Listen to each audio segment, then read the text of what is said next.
Bermeoko udalak beste urte batez diru laguntzak emango ditu euskara ikasteko eta gidabaimena hizkuntza honetan prestatu eta azterketak egiteko. Eskaerak egiteko azken eguna urriaren 31 da. Euskara ikasteko diru laguntzei dagokionez, eskaera horria eta dagokion dokumentazioa beraz bulegoan aurkeztu beharko da. 2018-2019 ikasturtean eta 2019ko udan egindako ikastaroak lagunduko dira. Diru laguntza hauen onuradunak izango dira ikasturtean edota udan homologaturik dauden euskaltegi edota barnetegietan helduentzako euskalduntze eta alfabetatze ikastaroak egin dituzten Bermeoko biztanleak.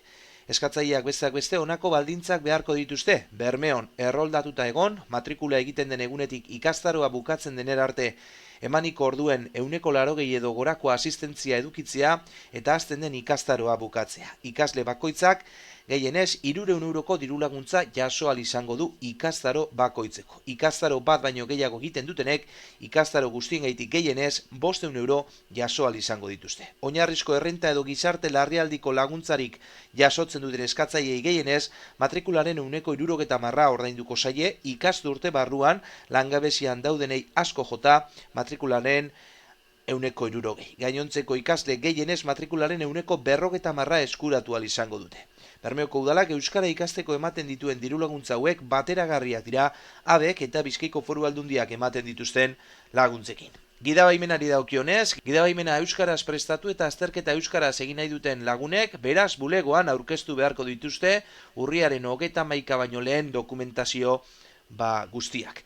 Horretarako eskari horria nortasunagiriaren fotokopia, kontu korrontearen zenbakia eta prestakuntza euskaraz jaso eta gainditutako azterketa teorikoa euskaraz egin duela ziurtatzen duen agiria eraman beharko dute. Erakunderen baten dirulaguntza jaso izanaren kasuan horren frogagiria ere aurkeztu beharko da. Baldintzak betetzen dituzten eskatzaileek 150 euroko dirulaguntza jasoko dute.